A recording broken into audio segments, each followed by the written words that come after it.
کیا آپ نے کبھی یہ سوال کیا ہے کہ اچھے لوگوں کے ساتھ برے واقعات کیوں پیش آتے ہیں؟ کیا آپ نے دیکھا ہے کہ بعض اوقات ایماندار خدا سے محبت کرنے والے اور نیک لوگ شدید مشکلات، بیماریوں، نقصان اور دکھوں کا سامنا کرتے ہیں، جبکہ بظاہر برے اور گناہگار لوگ خوشحال نظر آتے ہیں؟ یہ ایک ایسا سوال ہے جو ہر انسان کے دل میں کبھی نہ کبھی ضرور اٹھتا ہے۔ اگر خدا انصاف پسند ہے تو پھر کیوں بعض اوقات نیک لوگ تکلیف میں ہوتے ہیں اور جو خدا کی نافرمانی کرتے ہیں وہ خوشحال نظر آتے ہیں؟ کیا یہ ناانصافی نہیں؟ کیا اس کے پیچھے کوئی خدائی حکمت ہے؟ اگر آپ بھی ان سوالات کے جوابات جاننا چاہتے ہیں تو یہ ویڈیو آپ کے لیے ہے۔ آج ہم بائبل مقدس کی روشنی میں سمجھنے کی کوشش کریں گے کہ کیوں اچھے لوگوں کو مشکلات کا سامنا کرنا پڑتا ہے اور خدا ان حالات میں ہم سے کیا چاہتا ہے۔ یہ ایک ایسا موضوع ہے جو آپ کی سوچ کو بدلے گا اور آپ کے ایمان کو مضبوط کرے گا۔ تو آئیے خدا کے کلام کی طرف چلتے ہیں اور اس اہم سوال کا جواب تلاش کرتے ہیں۔ یہ ایک انتہائی اہم اور گہرا سوال ہے، اچھے لوگوں کے ساتھ برے واقعات کیوں پیش آتے ہیں؟ یہ سوال اکثر ذہن میں آتا ہے جب ہم دیکھتے ہیں کہ نیک اور دیندار لوگ مصیبتوں میں مبتلا ہوتے ہیں، جبکہ بظاہر برے لوگ خوشحال زندگی گزارتے ہیں۔ بائبل کا نظریہ، اچھے لوگوں کے ساتھ برے واقعات کیوں پیش آتے ہیں؟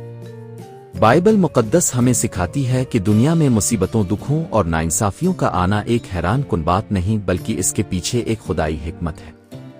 خدا ہمیں آزمائشوں سے گزارتا ہے اور وہ ہماری تکالیف کو ایک بڑے مقصد کے لیے استعمال کرتا ہے۔ آئیے بائبل کی روشنی میں اس سوال کا تفصیلی جواب تلاش کرتے ہیں۔ گناہ کا دنیا میں داخل ہونا۔ بائبل کے مطابق دنیا میں برائی، مصیبت اور موت کی موجودگی کا سب سے بڑا سبب گناہ ہے۔ جب آدم اور حوا نے خدا کے حکم کی نافرمانی کی تو گناہ نے دنیا میں قدم رکھا اور اس کے ساتھ تکلیف، دکھ اور ناانصافی بھی آ گئی۔ پیدائش 3:16-19 میں خدا نے آدم اور حوا کو بتایا، تو نے جو اپنی بیوی کی بات مانی اور اس درخت کا پھل کھایا جس کی بابت میں نے تجھے حکم دیا تھا کہ تو اسے نہ کھانا، تو زمین تیرے سبب سے لعنتی ہوئی۔ یہ لعنت دنیا میں ہر انسان کو متاثر کرتی ہے، چاہے وہ نیک ہو یا گناہگار۔ اس لیے اچھے لوگوں کو بھی تکلیف اور مشکلات کا سامنا کرنا پڑتا ہے۔ خدا ہمیں آزماتا ہے اور ایمان مضبوط کرتا ہے۔ بائبل میں کئی بار یہ سکھایا گیا ہے کہ آزمائشیں ہمارے ایمان کی مضبوطی کے لیے ضروری ہے۔ جب خدا اپنے بندوں کو مشکلات میں ڈالتا ہے تو وہ در حقیقت ان کے ایمان کو آزما رہا ہوتا ہے تاکہ وہ مضبوط ہوں۔ یعقوب 1:2-3 میں لکھا ہے، اے میرے بھائیوں، جب تم طرح طرح کی آزمائشوں میں پڑو تو اسے کمال خوشی کی بات سمجھو، کیونکہ یہ جانتے ہو کہ تمہارے ایمان کی آزمائش صبر پیدا کرتی ہے۔ ایوب نبی کی مثال اس بات کا سب سے بڑا ثبوت ہے۔ وہ ایک نیک اور راست باز شخص تھے، لیکن پھر بھی انہیں سخت آزمائشوں کا سامنا کرنا پڑا۔ اس کے باوجود انہوں نے خدا پر بھروسہ رکھا اور خدا نے آخر میں انہیں پہلے سے زیادہ برکت دی۔ برے لوگوں کی خوشحالی عارضی ہوتی ہے۔ کبھی کبھار ایسا لگتا ہے کہ برے لوگ بغیر کسی مشکل کے عیش و عشرت کی زندگی گزار رہے ہیں، لیکن بائبل ہمیں بتاتی ہے کہ ان کی خوشحالی عارضی ہے اور خدا ان کے اعمال کا حساب ضرور لے گا۔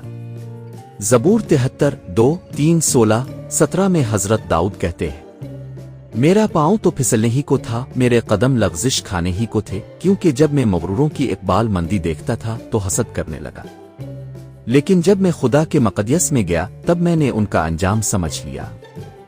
خدا ہر انسان کو اس کے اعمال کے مطابق بدلہ دے گا، چاہے وہ زمین پر ہو یا آخرت میں۔ یسوع مسیح نے بھی تکلیف سہی۔ اگر ہم دیکھیں تو سب سے زیادہ نیک اور بے گناہ ہستی یعنی یسوع مسیح کو سب سے زیادہ تکلیف کا سامنا کرنا پڑا۔